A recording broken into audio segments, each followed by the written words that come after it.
Hi, my name is Ray Bernard, and I've created a great new analytics tool that will look at your output from Wireshark. Please copy that file from Wireshark into the programs directory along with the GeoLite2-Country MMDB.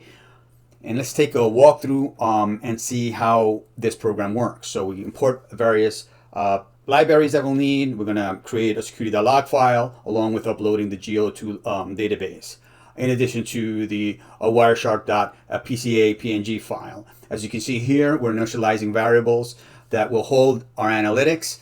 We're also going to be examining the most common hackable ports. You're welcome to add more ports or delete ports at will.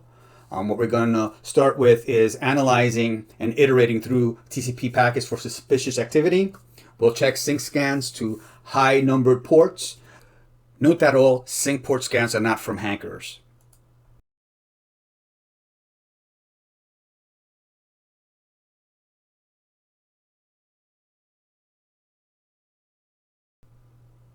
Let's start by analyzing our packets for spoofing attempts.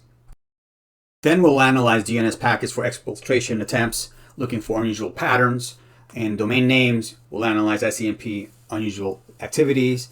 We're going to log all of this to a security.log file at the end. The report will contain origin of the suspected IP addresses along with the destinations.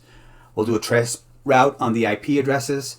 And then finally, we'll look at the IP addresses from a destination perspective and do geolocation. And to run this program is very easy. Just open the terminal and execute pi-m main. If you have any questions, please ask. My name is Ray Bernard. It's been a pleasure.